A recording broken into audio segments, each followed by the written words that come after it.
আজি মই লৈ আহিছোঁ ভাৰতৰ সংবিধানৰ লগত জড়িত কেইটামান জৰুৰী প্ৰশ্ন আৰু তাৰ উত্তৰ।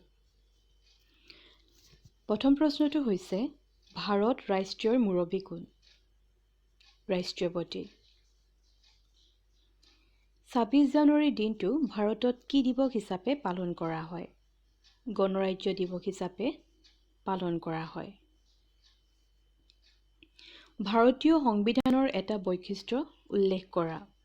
ভাৰতীয় সংবিধানখন বিশ্বৰ ভিতৰত দীৰ্ঘতম লিখিত সংবিধান।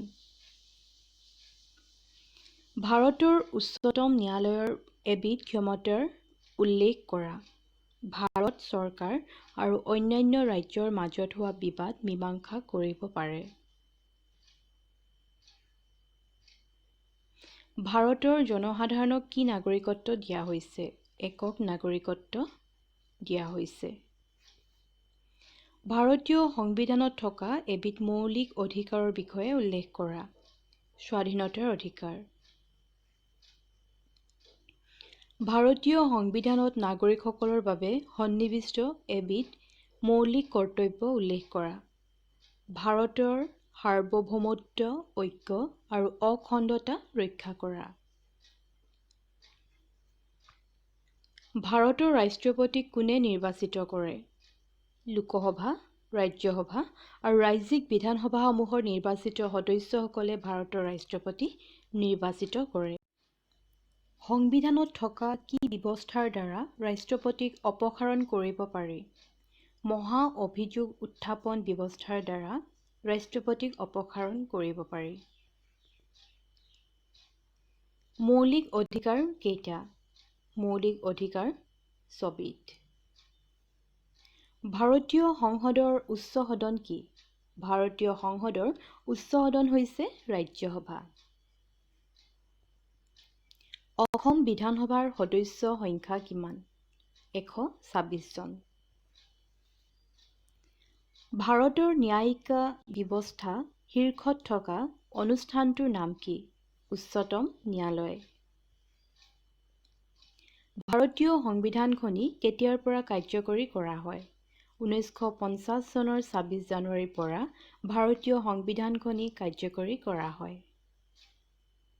ভাৰতৰ উপ-ৰাষ্ট্ৰপতি পদৰ বাবে ন্যূনতম বয়স কিমান হ'ব লাগে? ৩৫ বছৰ হ'ব লাগে। লোকসভাৰ মুঠ সদস্য সংখ্যা কিমান? ৫৪৫ জন। লোকসভালৈ ৰাষ্ট্ৰপতিয়ে কেইজন সদস্য মনোনীত কৰিব পাৰে? ২ জন ইংগ ভাৰতীয় লোক। কোন ক্ষেত্ৰত লোকসভাৰ সদস্য সংখ্যা ৫৪৭ জন? ৫৪৫ জন সদস্যৰ ভিতৰত নিম্নতম ২ জন ইংগ ভাৰতীয় সদস্য নিৰ্বাচিত হ'লে। ৰাজ্যসভাৰ মুঠ সদস্য সংখ্যা কিমান? ২৫০ জন। ভাৰতৰ কেন্দ্ৰীয় শাসিত অঞ্চলবোৰত ৰাজ্যপালৰ সলনি থকা মুৰব্বী কোন? উপ-ৰাজ্যপাল। অসম বিধানসভাত বৰ্তমান কিমানজন সদস্য আছে? ১২৬ জন। উচ্চতম ন্যায়ালয়ৰ বিচাৰপতিসকল কিমান বছৰ পৰ্যন্ত সেই পদত থাকিব পাৰে? ৬২ বছৰ পৰ্যন্ত থাকিব পাৰে। ভাৰতীয় সংবিধানত কিমানটা অনুচ্ছেদ আছে?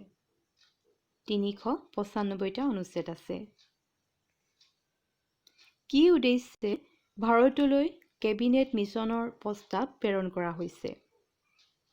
ভাৰতৰ বাবে এখন সংবিধান ৰচনা কৰিবলৈ ১৯৪৬ চনত ব্ৰিটিছ সংসদে ভাৰতলৈ কেবিনেট মিছনৰ প্ৰস্তাৱ প্ৰেৰণ কৰিছিল। প্ৰস্তাৱনা কোনখন দেশত প্ৰথম সংযোজন কৰা হৈছিল? আমেৰিকা যুক্তৰাষ্ট্ৰত। কোন চনত ব্ৰিটিছ সংসদে ভাৰতলৈ কেবিনেট মিছনৰ প্ৰস্তাৱ প্ৰেৰণ কৰিছিল? ১৯৪৬ চনত। ভাৰতত কি নাগৰিকত্বৰ ব্যৱস্থা আছে? একক নাগৰিকত্বৰ ব্যৱস্থা আছে। একান্তক চৰকাৰৰ এটা ব্যৱস্থা কোৱা। কেন্দ্ৰীয় চৰকাৰৰ প্ৰাধান্য। ভাৰতৰ উচ্চতম ন্যায়ালয় ক'ত অৱস্থিত? দিল্লীত অৱস্থিত। ভাৰতীয় সংবিধানখন কেইটা অধ্যায় বিভক্ত? 22টা অধ্যায়ত বিভক্ত। কেন্দ্ৰীয় আৰু ৰাজ্যিক চৰকাৰৰ মাজত ক্ষমতা বিতৰণৰ বাবে থকা তিনিখন সূচীৰ নাম কি? কেন্দ্ৰীয় সূচী, ৰাজ্যিক সূচী আৰু সমৱৰ্তী সূচী। ভাৰতীয় সংবিধানে নাগৰিকসকলক কেইবিধ মৌলিক অধিকাৰ প্ৰদান কৰিছে? 6 বিধ অধিকাৰ প্ৰদান কৰিছে। সংবিধানৰ মূল বা উৎসৰ নিৰ্দেশ ক'ত আছে? প্ৰস্তাৱনাত। ৰাষ্ট্ৰপতিৰ কাৰ্যকাল কেইবছৰ? 5 বছৰ। লোকসভাৰ কাৰ্যকাল কেইবছৰ? 5 বছৰ। যুক্তৰাষ্ট্ৰীয় চৰকাৰৰ এটা ব্যৱস্থা কোৱা। কেন্দ্ৰীয় আৰু ৰাজ্যিক চৰকাৰৰ মাজত ক্ষমতাৰ বিতৰণ। ৰাজ্যপাল এজনক কোনে নিযুক্তি দিয়ে? ৰাষ্ট্ৰপতিয়ে নিযুক্তি দিয়ে। নাগৰিকৰ এটা মৌলিক কৰ্তব্য লিখা। ভাৰতৰ সাৰ্বভৌমত্ব, ঐক্য আৰু অখণ্ডতা ৰক্ষা কৰা। ভাৰতৰ প্ৰকৃত কাৰ্যপালিকা কোন? প্ৰধানমন্ত্ৰীৰ নেতৃত্বত থকা মন্ত্ৰীসভা। ভাৰতীয় সংসদৰ 3 বিধ ক্ষমতা লিখা। মন্ত্ৰী পৰিষদ গঠন, শাসন বিভাগীয় ক্ষমতা আৰু অৰ্থনৈতিক ক্ষমতা। লোকসভাৰ সদস্যই কিমান দিন অনুপস্থিত থাকিলে সদস্যপদ হেৰুৱাব লাগে? 60 দিনতকৈ অধিক দিন বেছি অনুপস্থিত থাকিলে লোকসভাৰ সদস্যই সদস্যপদ হেৰুৱাব লাগে। কোনে আৰু কিদৰে প্ৰধানমন্ত্ৰীক নিযুক্তি দিয়ে? ৰাষ্ট্ৰপতিয়ে লোকসভাত যিটো ৰাজনৈতিক দলে সংখ্যাগৰিষ্ঠতা লাভ কৰে সেই দলৰ দলপতিকে প্ৰধানমন্ত্ৰী পদত নিযুক্তি দিয়ে। ৰাজ্যৰ বিধানসভাসমূহৰ 2 বিধ ক্ষমতা লিখা। সংবিধানত দিয়া ৰাজ্যিক সূচীৰ অন্তৰ্গত হোৱা বিষয়সমূহৰ ওপৰত আইন ৰচনা কৰা আৰু সেইসমূহ প্ৰয়োজনীয় সংশোধন কৰা। বিধানসভাই ইয়াৰ ওচৰত দায়বদ্ধ থকা মন্ত্ৰী পৰিষদৰ জৰিয়তে প্ৰশাসনৰ কাম চলায়।